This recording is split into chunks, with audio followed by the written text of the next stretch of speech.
as Brian said,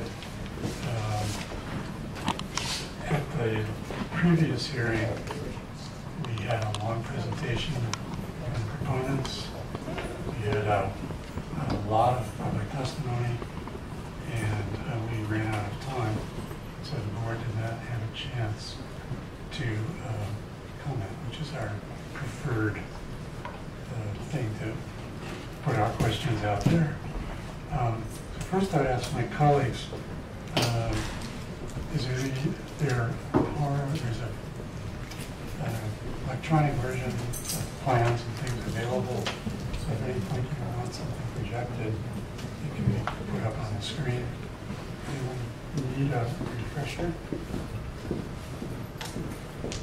Okay. So,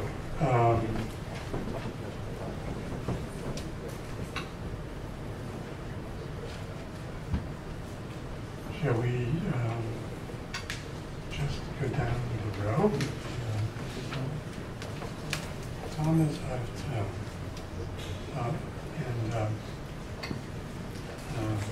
Catherine didn't sit on the case. If Catherine didn't sit on the case, President Ahmed's on his way. Okay.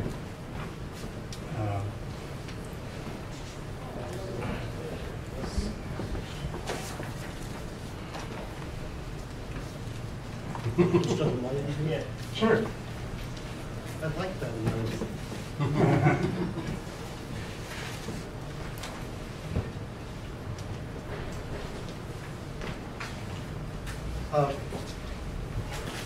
I guess I'll just quickly go through what I consider to be some of the key issues here. First of all, just putting the residential use here. This was an industrial district. It was zoned industrial. If we don't put residential here, it will be industrial. I think all of our policies applicable to sort of what encourages housing. So I think that's a given and is desirable. We want to have housing here. So what's the design of the housing? Well, as I went through the policy guidelines, other than the general encouragement, it actually encourages a diversity of housing types and designs and styles, and especially in an industrial district, it seems to encourage styles of housing that might not be otherwise appropriate in an established neighborhood. So while this building, is certainly different in many respects than what you would see in a well-established Cambridge neighborhood, I think that's what was encouraged and sought in many respects. One of our criteria is it consistent with existing patterns of residential development or style? And there is no existing pattern of residential development in this location. So then just looking at the general design itself, you look at it and you wonder, well, is it too long? We wish it was broken down into smaller masses. It certainly crosses my mind, but I can't say that would be an improvement, and it's not a matter of being consistent with the existing patterns. And ultimately, I have no objection to it. I mean, the design itself is it's judging from the renderings and the details we've seen. I mean, it seems to be a riot of materials and colors and textures, and I think that's a good thing.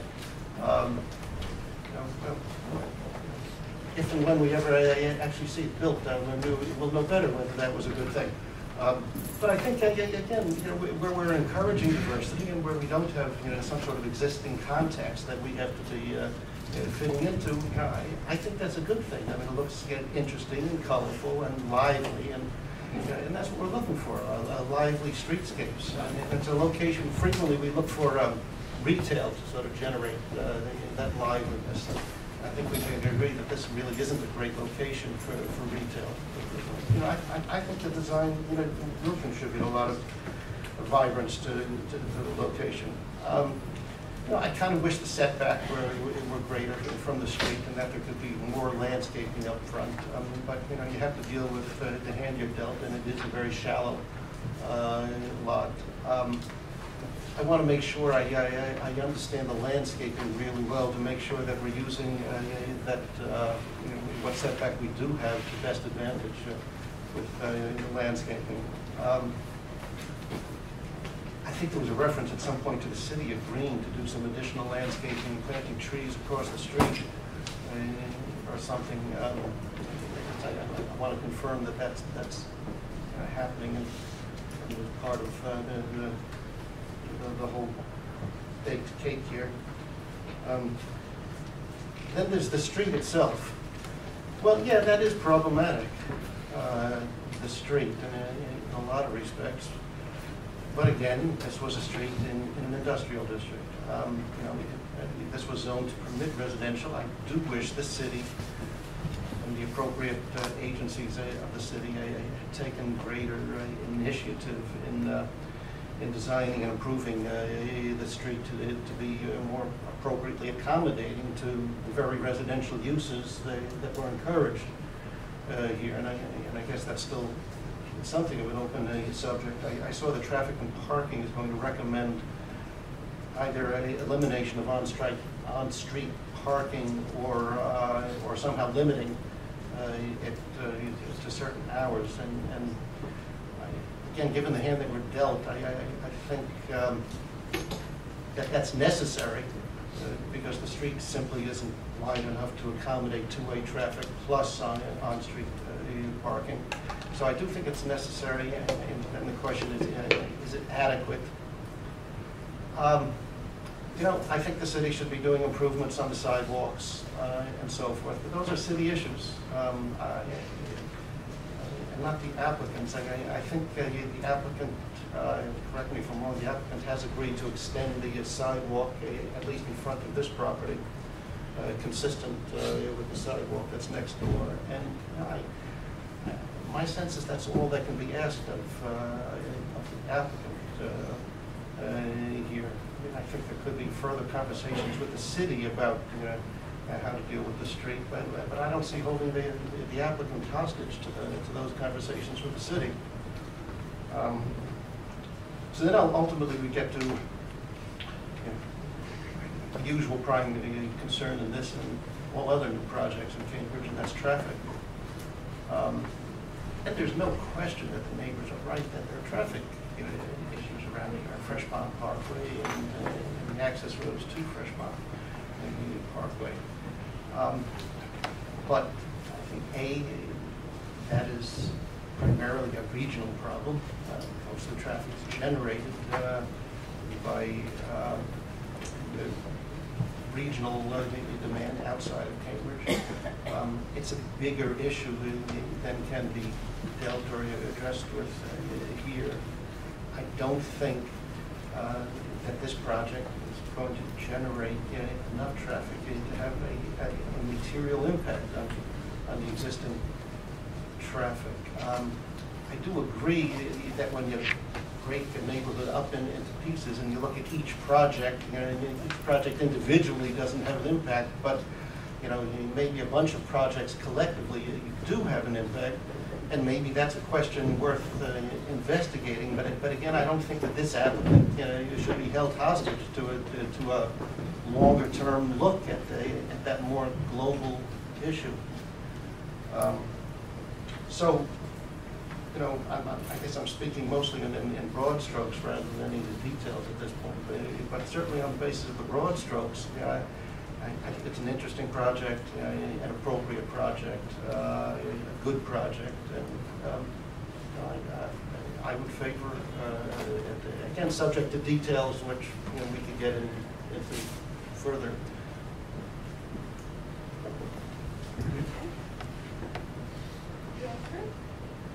Want me to talk more? Sure you can. Okay.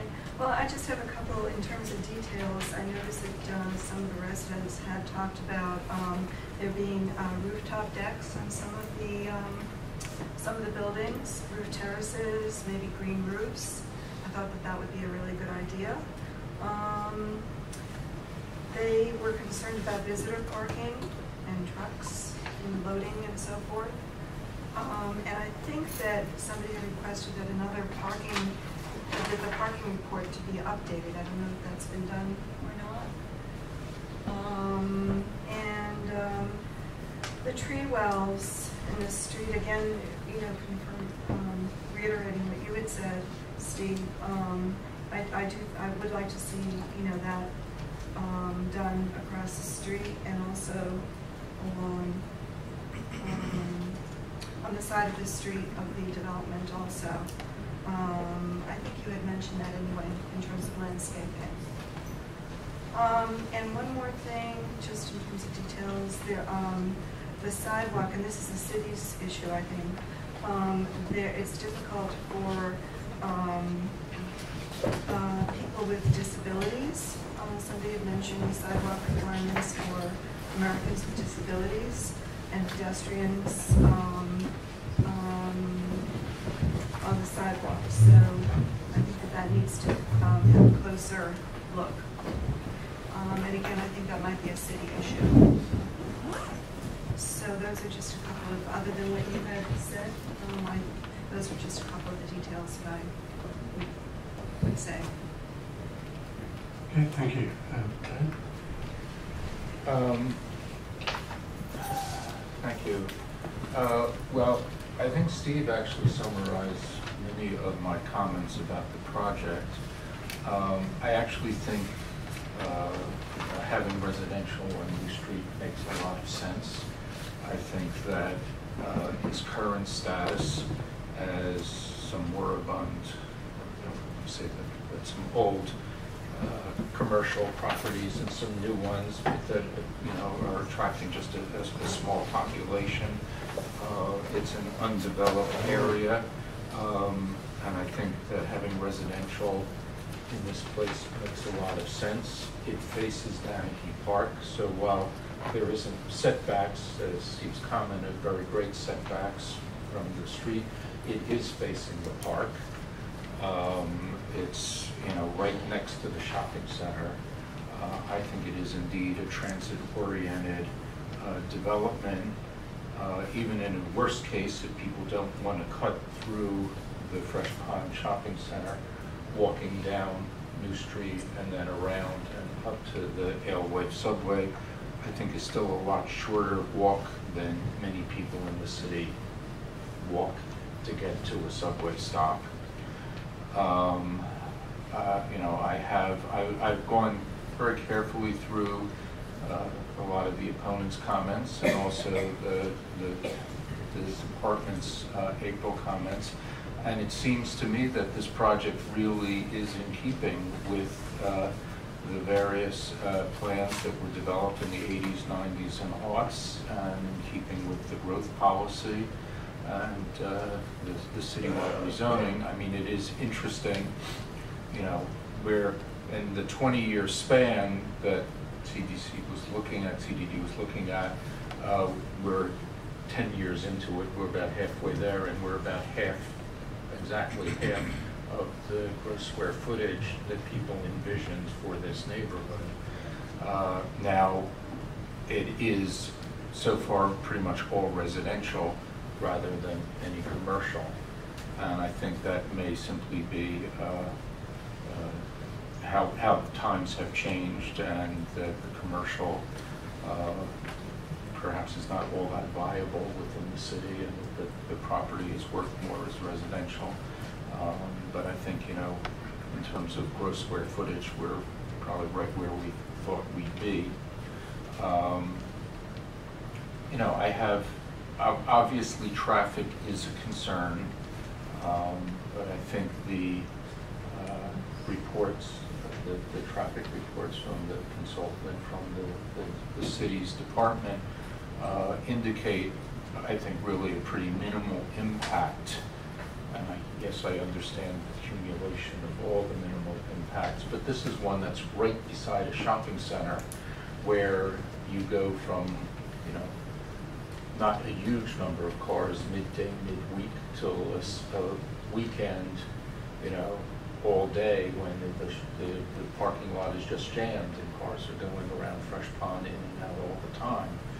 So I think that the number of units and the number of cars that will be generated in the motor vehicle trips, from my point of view, is acceptable in an area that I grant is already very bad. There's no question about that. I'd like to see pedestrian and bicycle connections come to fruition.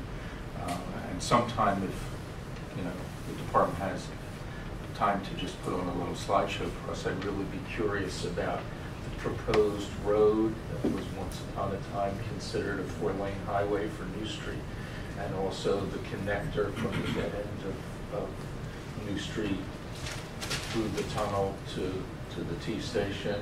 I'd really be curious as what those were intended to look like, and perhaps the dead end one is still something that might occur. Hopefully not 4-lane overpass. You know, it is a long, narrow building.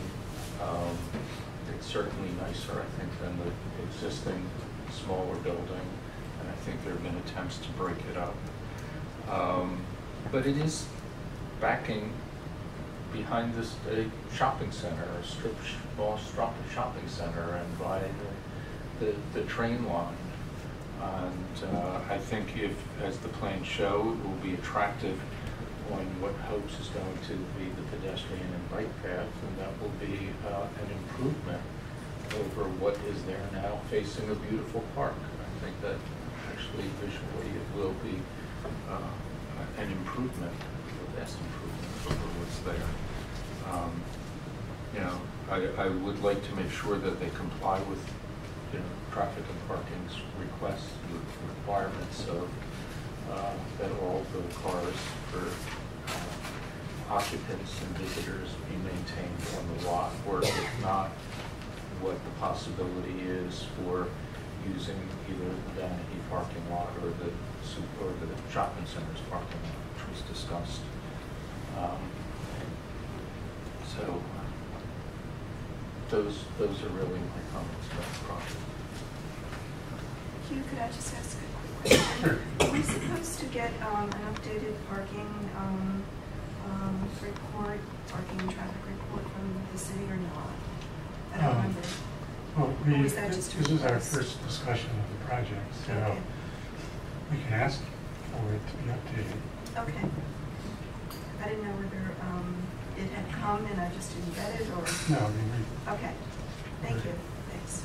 you just have to pretend we're 6 weeks ago and it's 11 o'clock or midnight. Which is bad. Steve. Thank you. Thank you, Mr. Chair. I want to indicate that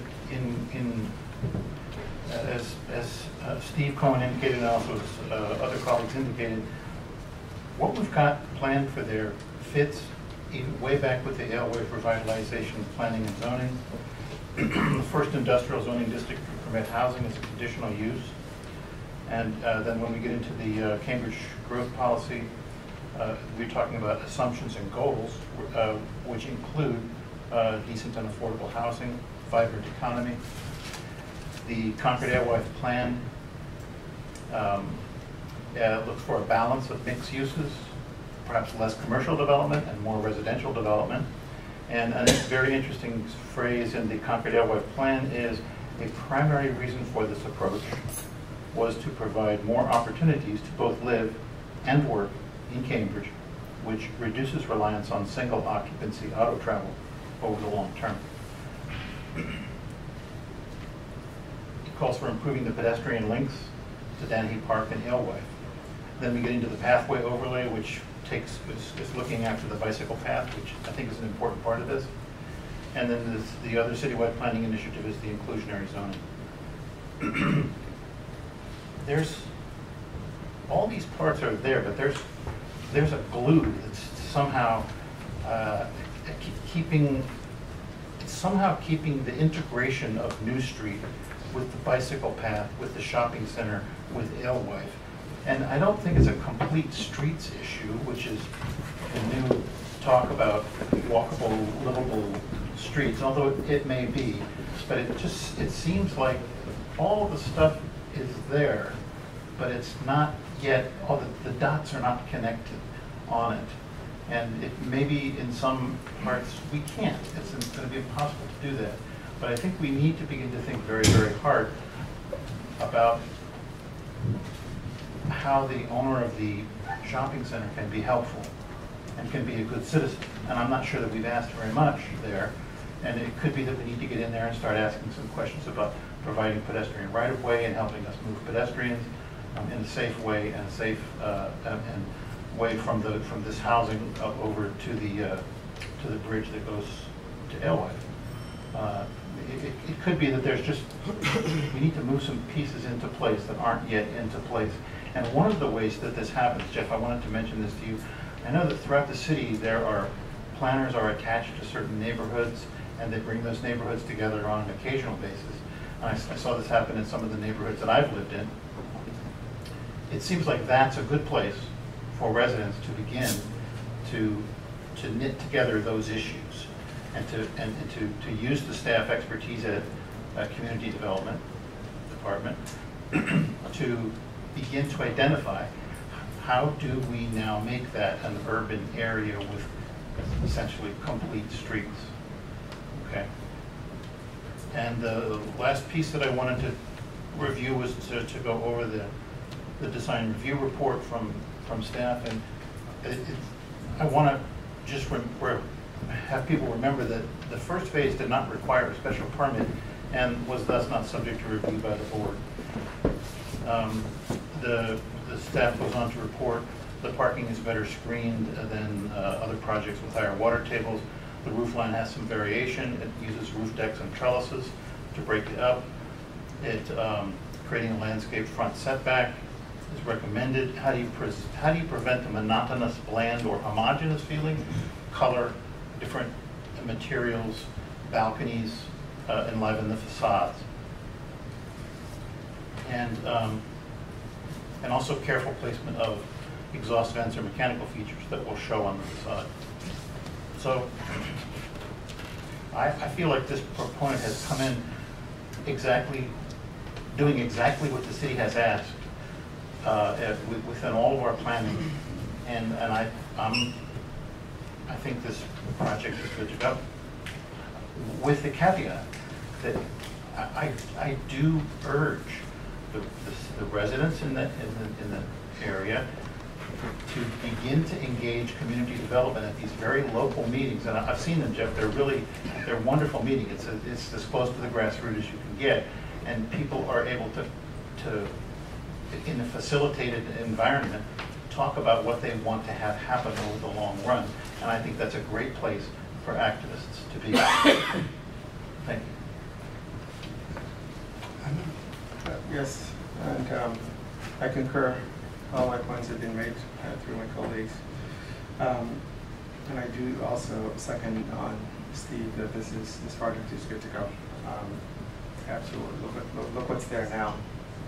This is what we need, a residential, very close to Denny. That's all I have to say about the project. However, New Street still has some more spaces for other projects to come in, so I would, instead of looking at from project to project, I would like to see if we could look ahead and where do we draw the line, as opposed to, one by one just saying this opponent is good to go, that opponent is good to go, and so on and so forth. I think the city should look overall what land is vacant and what do we want to do with it before it comes to us. In addition to that, I have a couple of questions, I guess, that doesn't need to be answered. I'm a little confused as to who owns that parking lot, because New Street is a dead-end street. You got railroads going, they have rights. I don't know if the city has a right to drive through there. Could we rip those rails off and make this a road? And who owns that parking lot where the cinema is? I drove through there on that flooding day a few days ago, just to cut traffic, obviously, through the power lines and back. And under that bridge was probably 2 feet of water. Everyone was pretty much stopped. Kind of wait until it goes down on the other side. And I had a truck, so I drove through it. And everyone else literally just said, should I take a chance or should I not? Point being, it's a mess. Just something, you know, I know we have a wall coming up. Maybe we should include that area. I don't know. Maybe it's too late. That's all I understand. Okay, I kind of agree with the general evaluation that this is a project that makes sense in this location. But I have a number of detailed questions that I think we need to have either a strategy to answer, or we need the answers before we can act on this. So I'll just, on the site design,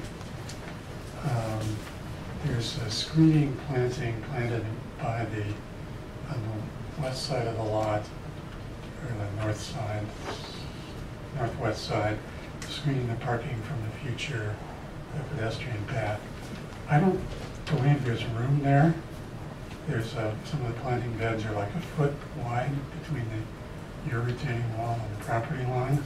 I'd like you to look more carefully at that. You know, maybe you need to move that wall in order to create enough space to plant.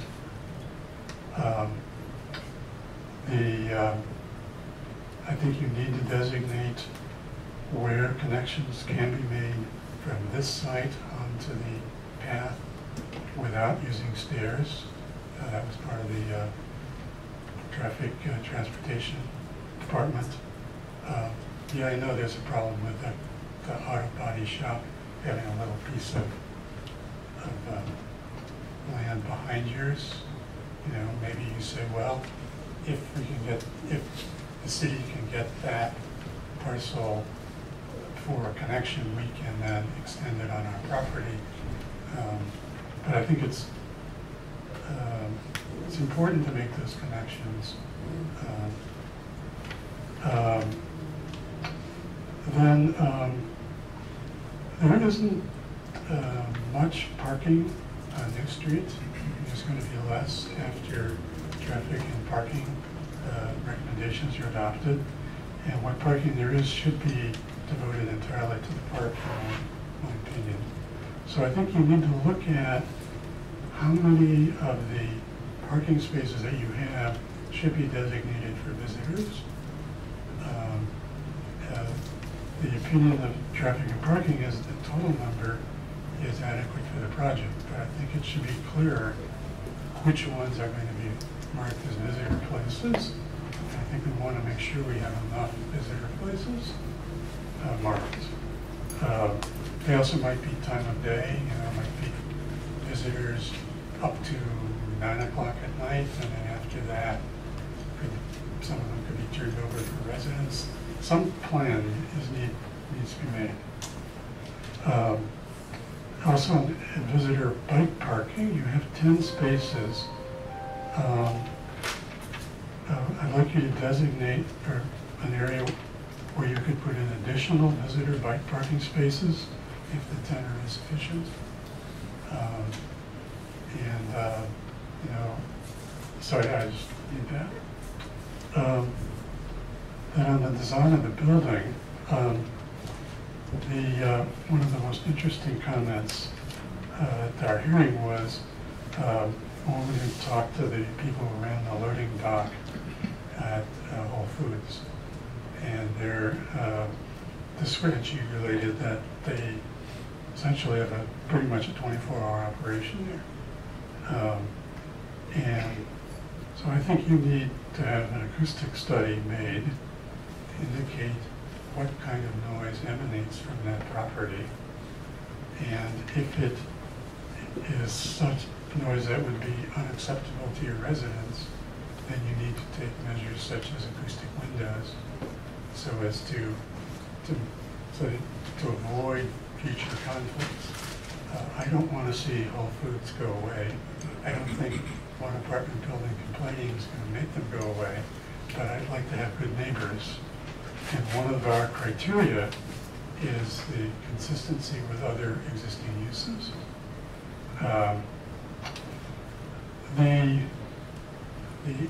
The renderings that you've shown us are very evocative, but they don't tell us in great detail of exactly how the building is put together. And so we need to have a review process put in place to review the final elevations and also the final site plans. Brian tells me that the new urban design staff person will be on board in a couple of weeks.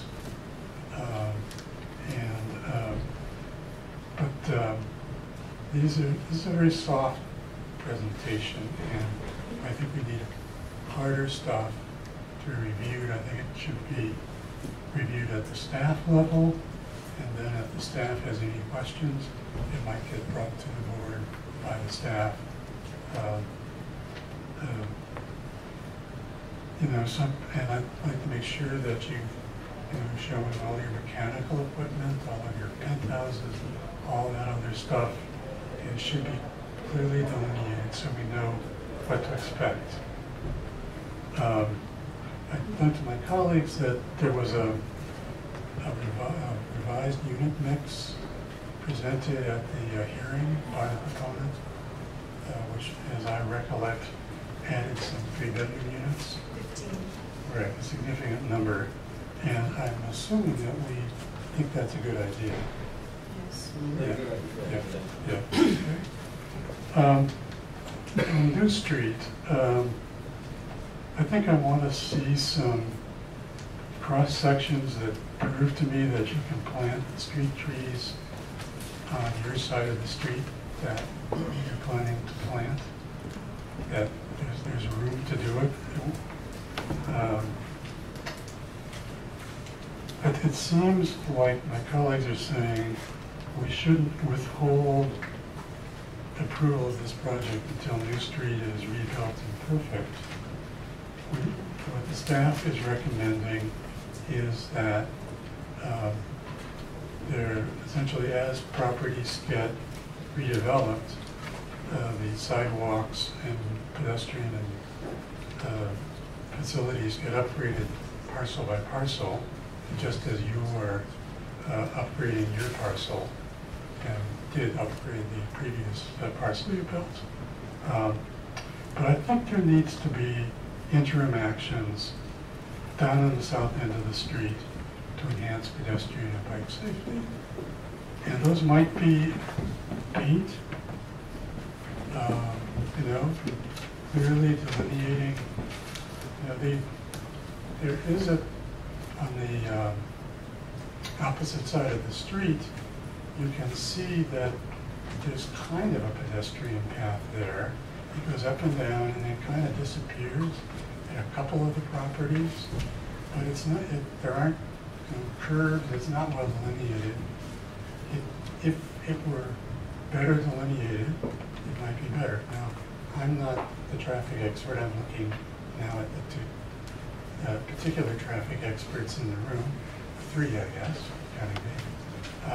And I'd like you to put your heads together and come up with some plan that will, in the time frame of this project, what needs to be done, and then we can figure out who does it.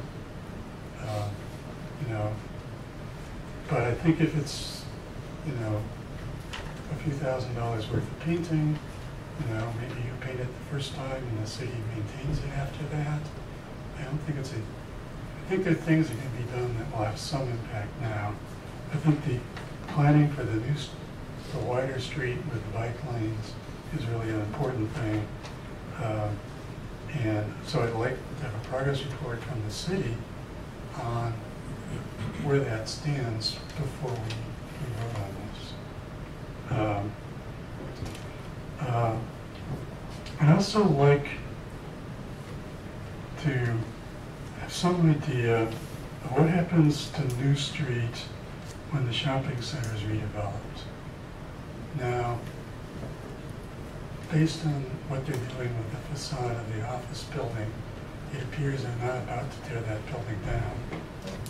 But some years ago, I don't know, it was 5 or 10 years ago, there were some interesting master plans. I think maybe at the time we were studying zoning, they did some planning. And I don't think they've proceeded on those plans. But I'm wondering what happens to New Street should they proceed with a plan of that sort. How does it hook into a network more formally? There were questions on the transportation study, just confirming that the traffic study that David did included all of the development that was in the pipeline in the Alewife area. That, and if there, so I'd just like to know that. I believe that's the way things are intended to be done, but there was the 180R New Street part of that or not, for example, 180R Cambridge Park Drive project part of that.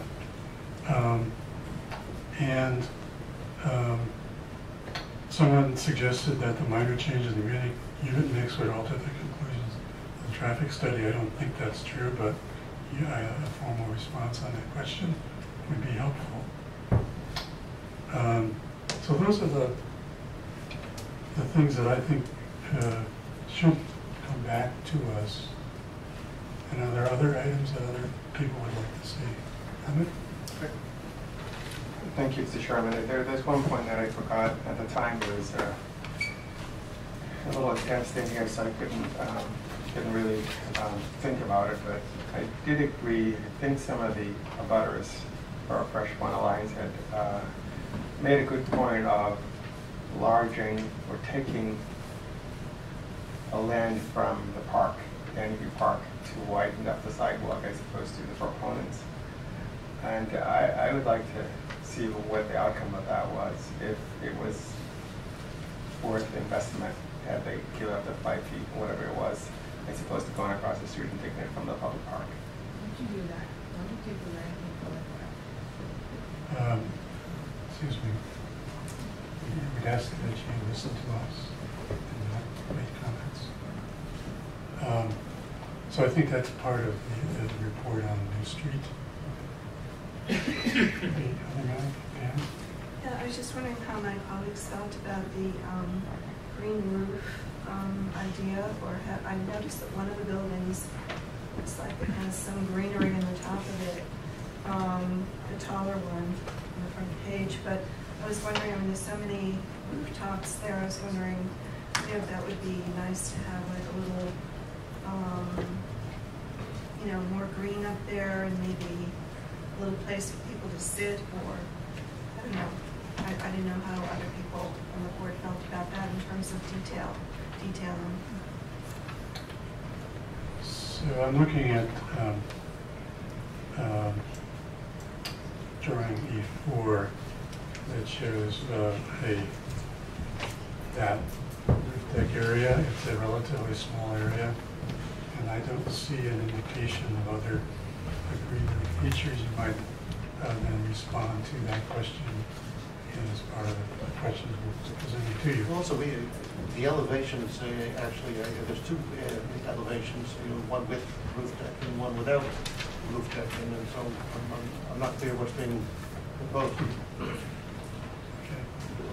Just a quick response to that. You'll recall that there's a question as to whether we'll need a variance to get the access from the height restriction.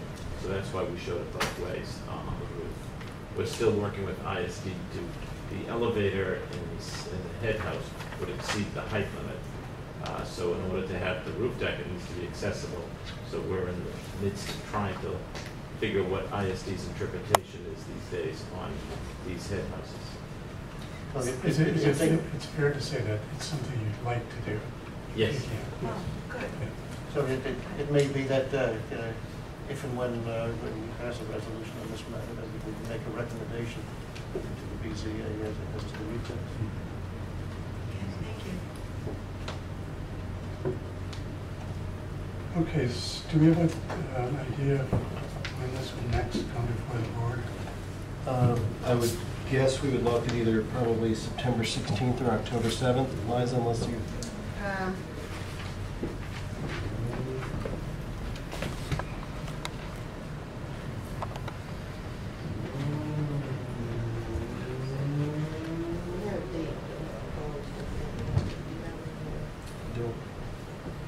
Oh, September 16th.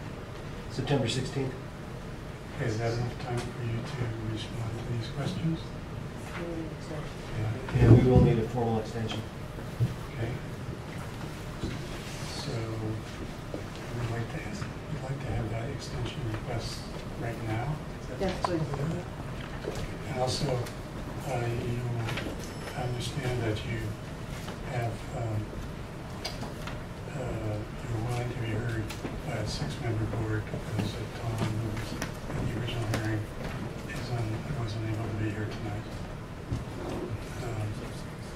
So the record would show that he's not in the affirmation. Yes. Yeah. Do you want me to get up and say that?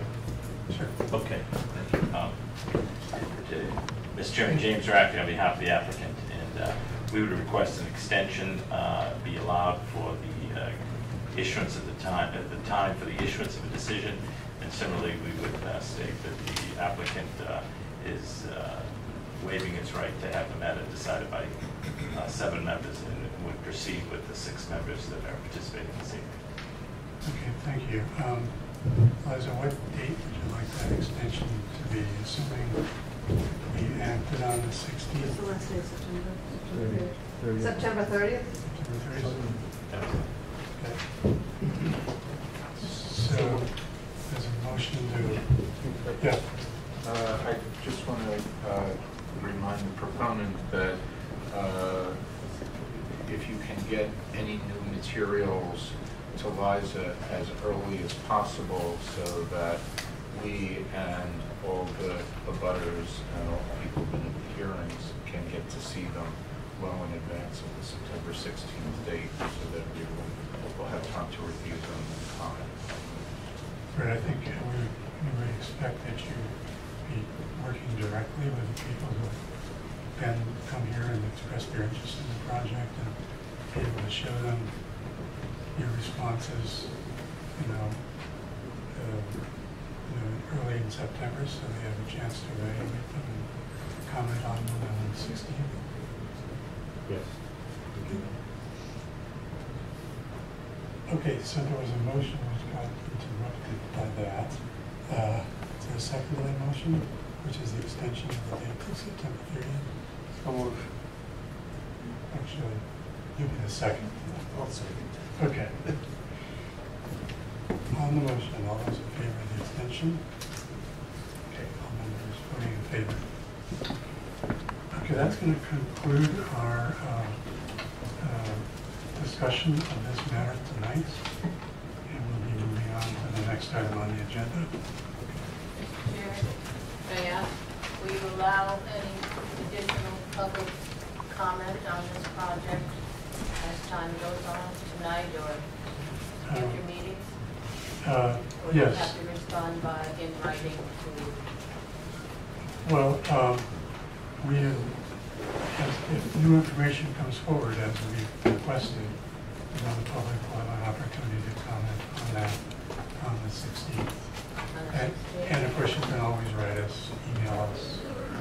Okay. We prefer you do it before the 16th, because things that we receive on the 16th, not everybody has a chance to review. Okay, thank you very much for coming. Thank you. Thank you all. We'll go on to the next item on our agenda.